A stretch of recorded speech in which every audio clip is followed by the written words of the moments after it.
करना चाहिए, स्वतः संज्ञान लेना चाहिए।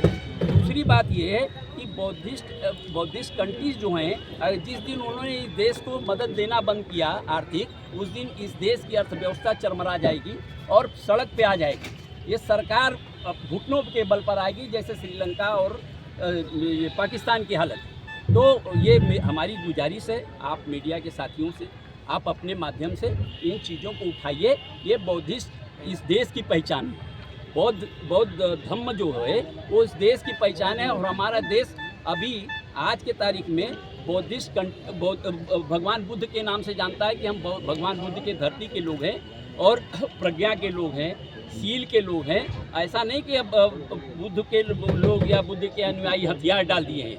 अगर वक्त अब पड़ा, अवसर आया तो हथियार भी उठा सकते हैं। जैसा हमारे साथियों ने बताया कि हम आमरण अनशन करेंगे, आत्मदाह करेंगे और अपना खून पसीना भी लगाएंगे, लेकिन ये एक्ट रद्द होना चाहिए। मैं एक लाइन इसमें और ये जोड़ना चाहता हूँ, इसी तरह से सारनाथ में जहाँ भगवान बुद्ध ने 5 भिक्षुओं को भिक्षा दी थी, वहाँ भी ताला बंद करा दिया था लोकल प्रशासन ने। इसी तरह धम्म बंधुओं ने, भिक्षुओं ने, उपासकों ने आंदोलन किया था और वो उसका ताला खुला और अब सारे लोग जाते हैं। बहुत और जिस तरह से हमारे अधिकारों को कुचला जा रहा है, हमारे अधिकारों को दबाया जा रहा है, हमारे ऊपर जिस तरह से जुल्म हो रहा है, तो हम एक शायर है कि इस जुल्मत की दौर में लब खोलेगा कौन, यदि हम भी चुप रह गए तो फिर बोलेगा कौन। जब बोलने वाले लोग ही चुप हो जाएंगे तो फिर अपने अधिकारों की रक्षा कौन करेगा। मोदी महाभियान मुक्त करो, मुक्त करो, मोदी महाभियान मुक्त करो। मोदी के हम लेके रहेंगे,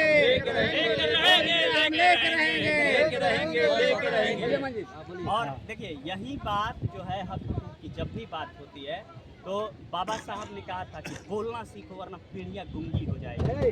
तो हमारे जो लोग हैं अब अपने हक एवं हकूक की लड़ाई लड़ रहे हैं, अपने अधिकारों को समझ रहे हैं। और जब तक हमारा अधिकार नहीं मिल जाता है तब तक हम चुप बैठने वाले नहीं हैं। और ये आवाज़ जो गांधी मैदान, ये पटना के गांधी मैदान से हम लोग जो आवाज़ उठाए हैं, कुछ लोग बोल रहे हैं कि ये लोग राजनीति कर रहे हैं। यदि अपनी कौमी एकजुटता को एकजुट करना राजनीति है, यदि अपने हक हकूक की लड़ाई लड़ना राजनीति है, यदि अपने माताओं बहनों की अस्मिता की रक्षा करना राजनीति है, तो हम यह राजनीति आजीवन करते रहेंगे। आप लोगों के माध्यम से बता देना चाहते हैं कि अब हमारा जो हक है वो कोई छीन नहीं सकता, क्योंकि बाबू जगदेव प्रसाद कुशवाहा ने कहा था कि 10 का शासन 90 पर अब नहीं चलेगा। और हम लोग जागरूक हो चुके हैं और उस 90 भाग को प्राप्त करके रहेंगे। उस 90 भाग को हम लोग छीन कर रहेंगे जो हमारा जन्मसिद्ध अधिकार है।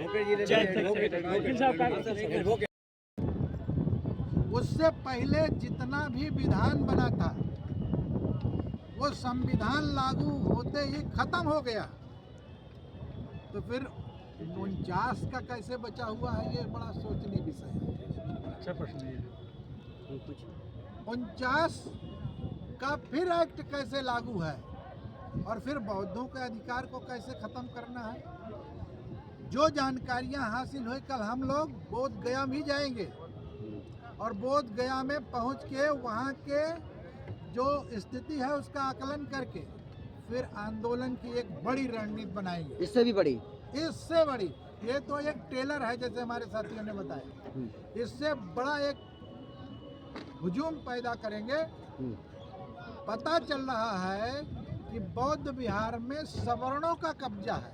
छोट में किया जाए, सवर्णों का जो कब्जा है वो सवर्ण जो मंदिर में बैठना चाहता है वो मंदिर में बैठे, जो हिंदू अपने को कहता है, जो सिख है वो गुरुद्वारे में बैठे, जो मुस्लिम है वो अपने मस्जिद को देखे, जो ईसाई है वो उसको देखे, जो गिरजाघर है उसको देखे।